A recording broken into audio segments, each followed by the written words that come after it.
अभी जो आपने वीडियो देखा, ये वीडियो सौरभ की मौत से कुछ दिन पहले का है, जब वो अपनी पत्नी और बीवी के साथ जमकर नाच रहा था। मगर कभी सोचा है कि मोहब्बत जब जुनून में बदल जाए तो उसकी कीमत कितनी खौफनाक हो सकती है? कभी सोचा है कि जिस इंसान के साथ 7 जन्मों का वादा किया हो, उसी की मौत की साजिश कोई कैसे रच सकता है? मेरठ में एक ऐसा खौफनाक जुर्म हुआ जिसने रिश्तों की हर परिभाषा को बदल कर रख दिया। एक प्रेम कहानी जो प्यार से शुरू हुई थी, लेकिन धोखे, बेवफाई और खून की दास्तान बन गई। जिस सौरभ कुमार ने अपनी पत्नी मुस्कान पर अटूट भरोसा किया, जिसके साथ उसने शादी के 7 फेरे लिए, जिसके लिए उसने अपनी जिंदगी का हर सपना सजाया, उसी मुस्कान ने अपने प्रेमी साहिल के साथ मिलकर सौरभ की बेरहमी से हत्या कर दी। यह हत्या इतनी खतरनाक और बेरहमी से की कि जब पुलिस ने सच उजागर किया तो हर किसी की रूह कांप उठी। लाश को टुकड़ों में काटकर ड्रम में भरा और सीमेंट से सील कर दिया गया और फिर बेफिक्री से कातिल अपनी नई जिंदगी जीने चले गए, शिमला की सर्द वादियों में बेवफाई की गर्मी में डूबे हुए। लेकिन कहते हैं हर गुनाह का राज ज्यादा दिनों तक छिप नहीं सकता। एक कबूलनामा और फिर पुलिस की दस्तक। मेरठ के ब्रह्मपुरी में एक ऐसा खौफनाक राज बाहर आया जिसने हर किसी को हिला कर रख दिया। मुस्कान ने सौरभ को प्यार किया, शादी की और फिर उसी प्यार का गला घोट कर उसे खत्म कर दिया। लेकिन ये सिर्फ एक हत्या नहीं थी, बल्कि इंसानी फितरत के सबसे घिनौने रूप की कहानी थी। एक ऐसा जुर्म जिसकी सच्चाई सुनकर आपके रोंगटे खड़े हो जाएंगे। क्या आप तैयार हैं सच्चाई को जानने के लिए? क्या आप जानना चाहेंगे कैसे एक पत्नी अपने ही पति का कत्ल करने के बाद बेखौफ होकर छुट्टियां मनाने चली गई? ये सिर्फ एक कत्ल की कहानी नहीं, बल्कि मोहब्बत की सबसे खौफनाक दास्तान है। नमस्कार दोस्तों, मेरा नाम है मोहम्मद आसिम और आप देख रहे हैं क्राइम तक। मेरठ की तंग गलियों में एक खूबसूरत घर, जहां कभी खुशियां गूंजती थीं, वहां अब सिर्फ मातम पसरा है। सौरभ, जो कभी अपनी पत्नी मुस्कान की मुस्कान पर जान छिड़कता था, अब इस दुनिया में नहीं है। जिस पति के साथ उसने 7 फेरे लिए थे, उसी ने अपनी प्रेमी के साथ मिलकर उसकी बेरहमी से हत्या कर दी। सौरभ की मौत की खबर ने सिर्फ उसके परिवार को नहीं, बल्कि पूरे मेरठ शहर को झंझोर कर रख दिया। जो पति अपनी पत्नी के लिए समंदर पार तक जाने को तैयार था, उसी पत्नी ने उसकी लाश के टुकड़े करके ड्रम में सीमेंट से बंद कर दिए और फिर बेफिक्री से शिमला घूमने चली गई। दरअसल साल 2015 की बात है। सौरभ और मुस्कान की पहली मुलाकात तब हुई थी। दोनों में मोहब्बत हुई और साल 2016 में शादी कर ली। उनकी शादीशुदा जिंदगी में सब कुछ ठीक था। एक प्यारी सी बेटी भी थी जिसका नाम पीहू था। सौरभ नेवी में ऑफिसर था और लंबे वक्त तक समुद्र में रहने की वजह से मुस्कान अकेले मेरठ में बेटी के साथ किराए के मकान में रहती थी। सब कुछ ठीक चल रहा था, लेकिन फिर 2019 में साहिल की एंट्री हुई।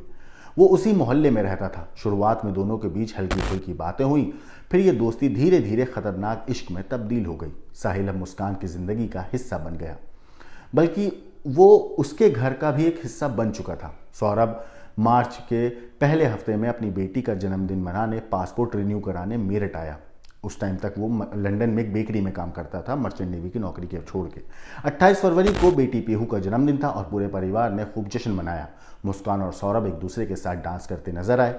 उस वक्त किसी को अंदाजा नहीं था कि जो हाथ सौरभ के हाथों में थिरक रहे हैं, वही हाथ कुछ दिन बाद उसकी जान लेंगे।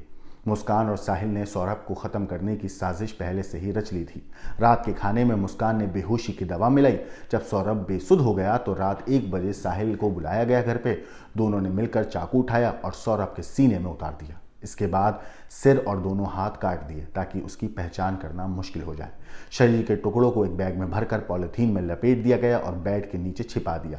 लेकिन कहानी यहीं खत्म नहीं हुई। अगले दिन मुस्कान और साहिल बाजार गए और सीमेंट और एक बड़ा ड्रम खरीदा। लाश के टुकड़े ड्रम में डाले और सीमेंट से भरकर सील कर दिया। झूठी कहानी बनाई कि सौरभ किसी हिल स्टेशन पर घूमने साथ गया है इन लोगों के। इतना बड़ा गुनाह करने के बाद भी मुस्कान और साहिल आराम से निश्चिंत होकर शिमला घूमने इसके बाद निकल जाते हैं। मुस्कान जब मेरठ लौटी तो बेटी पीहू ने जिद की, मुझे पापा से बात करनी है। मुस्कान ने बहाना बनाया, लेकिन बेटी रोने लगी। फिर शक गहराने लगा। सौरभ का परिवार बार बार फोन कर रहा था इतनी देर में, लेकिन कोई जवाब नहीं मिला। जब मुस्कान से सौरभ के बारे में पूछा गया तो वो बहाने बनाने लगी। शक और बढ़ा और सौरभ के परिवार ने ब्रह्मपुरी थाने में शिकायत दर्ज करा दी। पुलिस ने मुस्कान और साहिल को हिरासत में लिया। जब सख्ती से पूछताछ हुई तो दोनों ने अपना गुनाह भी कबूल कर लिया। हालांकि इस बीच कई अलग अलग स्टोरीज भी निकल कर सामने आई, अलग अलग दावे हुए। बहरहाल शव के टुकड़ों से भरे ड्रम का पता चला गया और फिर पुलिस ने जब ड्रम खोला तो अंदर सीमेंट में जमी हुई सौरभ की लाश मिली। सौरभ की लाश इतनी बुरी हालत में थी कि परिवार को उसका चेहरा भी नहीं दिखाया जा सका। जिस प्यार ने कभी मुस्कान और सौरभ को एक साथ लेकर आया था, अब वही प्यार सौरभ की जान ले चुका था। लेकिन अब मुस्कान और साहिल सलाखों के पीछे हैं, अपनी करतूतों की सज़ा भुगतेंगे। लेकिन क्या पीहू कभी अपनी माँ को माफ़ कर पाएगी? उस मासूम बच्ची के सोचे क्या गुजर रही होगी? क्या सौरभ को इंसाफ मिलेगा? एक मोहब्बत की ऐसी कहानी जिसने प्यार के नाम पर इंसानियत को मार डाला, एक शर्मसार करने वाली कहानी। अब मुस्कान जेल की 4 दीवारों में है, लेकिन पहली रात से ही उसकी बेचैनी साफ नजर आने लगी। रिपोर्ट्स के मुताबिक वो सो नहीं पा रही थी जेल में पहली रात। उसका अपराध अब उसे कचोटने लगा था, या शायद वो डर रही थी अपने ही अंजाम से। सवाल ये है कि क्या ये पछतावा सच में था या फिर उसे सज़ा का डर है जो अब उसके सिर पर मंडरा रहा है। मेरठ का ये खौफनाक हत्याकांड एक ऐसी मिसाल बन चुका है जहां प्यार के नाम पर रिश्तों की बर्बादी की इबारत लिखी गई। कौन था असली गुनहगार, मुस्कान या साहिल, या वो अंधी मोहब्बत जिसने एक मासूम की जान ले ली? आपको बता दूं कि अपने पति सौरभ राजपूत की बेरहमी से हत्या करने वाली पत्नी मुस्कान की जेल में पहली रात बेचैनी और पछतावे से बीती। आज तक .in की खबर के मुताबिक बुधवार को अदालत में पेशी के बाद उसे और उसके प्रेमी साहिल को न्यायिक हिरासत में मेरठ जेल भेज दिया गया था। जेल में मुस्कान पूरी रात सो नहीं पाई और उसने सुबह का नाश्ता भी नहीं किया। दावा है कि मुस्कान ने जेल अधिकारियों से कहा है कि उसको अपने किए हुए पर पछतावा है। आरोपी मुस्कान को जेल में महिलाओं की बैरक में रखा गया, जबकि साहिल को पुरुषों की बैरक में। जब उसे पता चला ये बात कि दोनों को अलग अलग रखा जाएगा तो उसके चेहरे पर तनाव साफ दिखाई दिया था।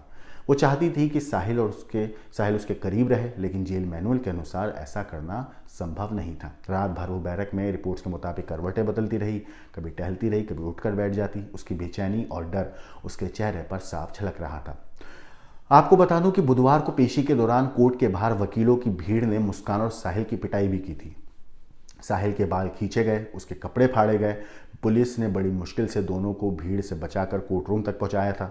इस घटना ने मुस्कान की दहशत को और ज़्यादा बढ़ा दिया। पेशी के दौरान जब मीडिया ने उससे पूछा कि उसकी मांग में भरा सिंदूर किसके नाम का है, तो उसने पहले घूरा, फिर नजरें झुका ली और कोई जवाब नहीं दिया। फिलहाल ये कातिल पत्नी और उसका बॉयफ्रेंड पुलिस की गिरफ्त में है, जेल की सलाखों के पीछे हैं। इन दोनों को न्यायिक हिरासत में भेज दिया गया है।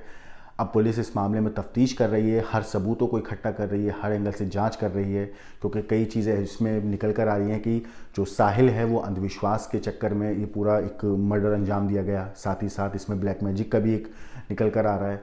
इस केस के अंदर हर तरीके से अलग अलग बातें अभी तक सामने आ रही हैं, कहानियाँ अलग अलग निकल के अभी तक आई हैं। कुछ क्लियर, इसमें काफ़ी चीज़ें हैं जो अभी भी क्लियर नहीं हो पाई हैं, जिसके बारे में पुलिस तफ्तीश कर रही है। कई बातें हैं जो मीडिया रिपोर्ट्स में अलग अलग बातें कही गई हैं।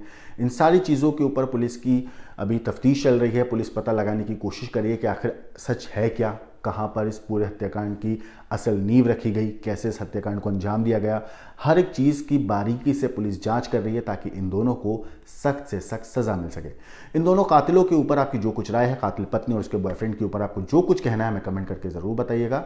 बाकी देश और दुनिया की क्राइम की खबरों के लिए देखते रहिए क्राइम तक।